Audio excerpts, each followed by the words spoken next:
Hola, ¿qué tal? Bienvenidos a este espacio. Aquí encontrarán historias de la Segunda Guerra Mundial contadas a través de las películas. Y hoy me gustaría hablarles de una figura que seguro casi todos reconocemos. Si les digo camiseta de rayas, pantalones blancos, cara pintada de blanco y un sombrero viejo con una flor roja, inmediatamente saben de quién hablo, ¿verdad? Marcel Marceau, el maestro del silencio en el escenario. Pero, ¿alguna vez se han preguntado qué había detrás de ese personaje? Porque la verdad, yo me quedé helado cuando empecé a investigar. Resulta que ese genio del mimo, ese artista que nos conmovía sin decir una sola palabra, también fue un héroe. Un héroe de verdad, en la sombra, durante la Segunda Guerra Mundial. Hoy les quiero contar esa faceta, la menos conocida de Marceau, que en realidad se llamaba Marcel Mangel.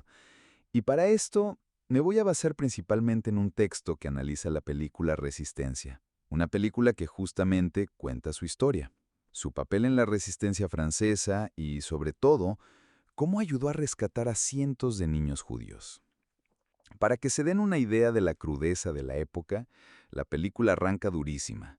Nos sitúa justo antes de la guerra, el 9 de noviembre de 1938, en la famosa Noche de los Cristales Rotos, y nos cuenta el asesinato de unos padres judíos frente a su hija a manos de los nazis.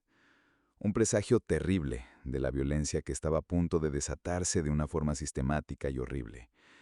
Pero fíjense qué curioso.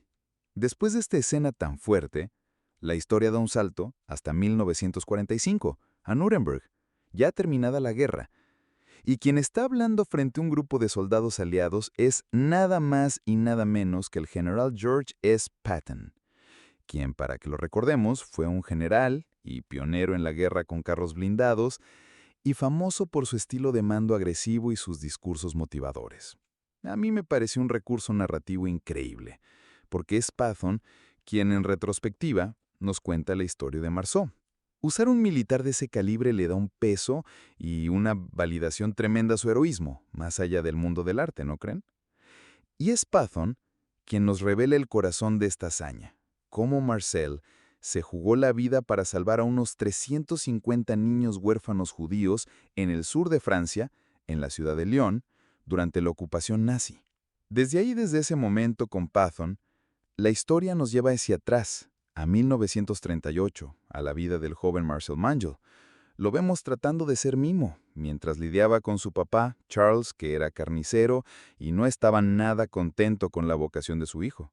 Era el clásico, hijo, déjate de cosas y búscate un trabajo de verdad, que un carnicero nunca pasará hambre. Un argumento muy práctico, sobre todo en tiempos tan inciertos. Pero aquí hay un detalle que, la verdad, me conmovió mucho. La película cuenta que, tiempo después, su padre le confesó que él también tuvo sueños artísticos, que quiso ser cantante, pero que el miedo y la necesidad de seguridad económica lo hicieron renunciar. Qué triste, y más sabiendo que el destino de su padre fue terrible. Murió en Auschwitz entre 1944 y 1945. Viendo ese peligro tan cerca, el joven Marcel tomó una decisión clave para sobrevivir. Se cambió el apellido.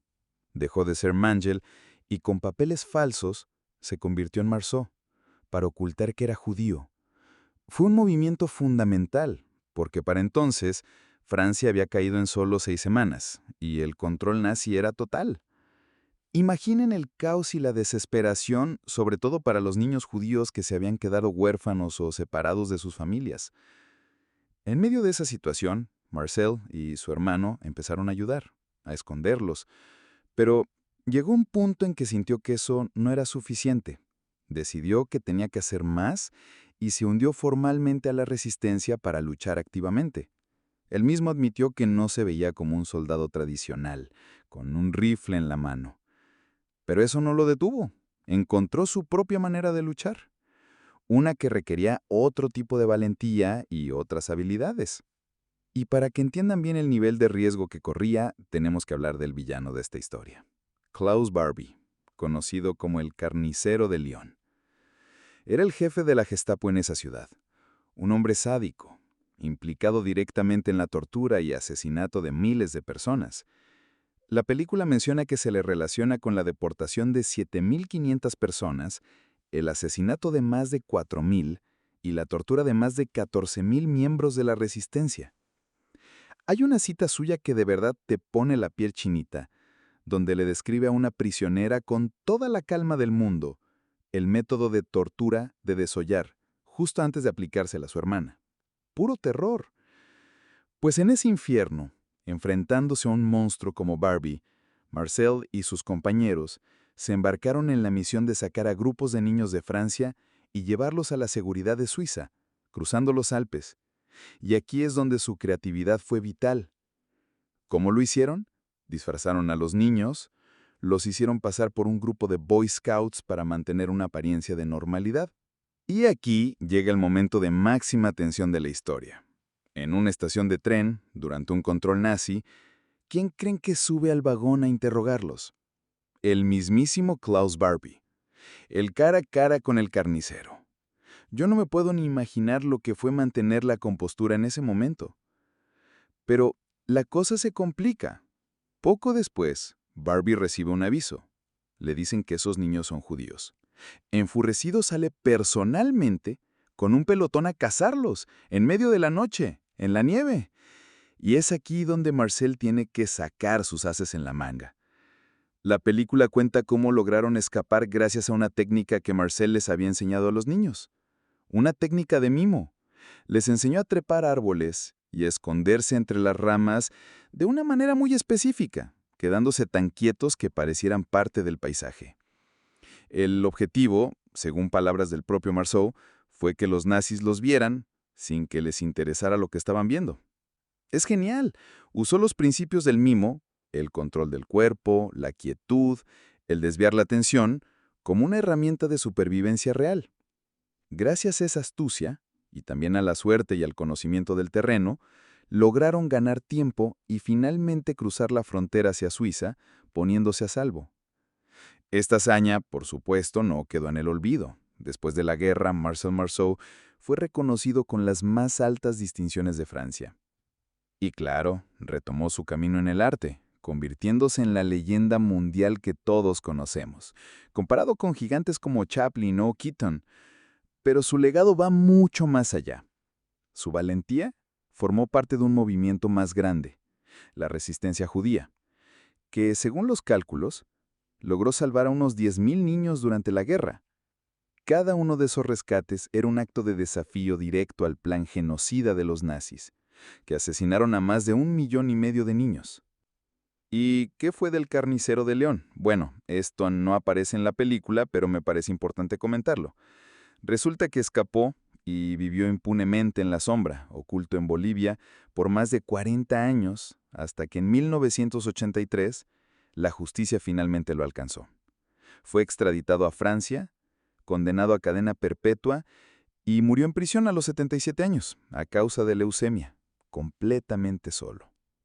Al final, a mí me queda esta imagen doble de Marceau que la película resalta también.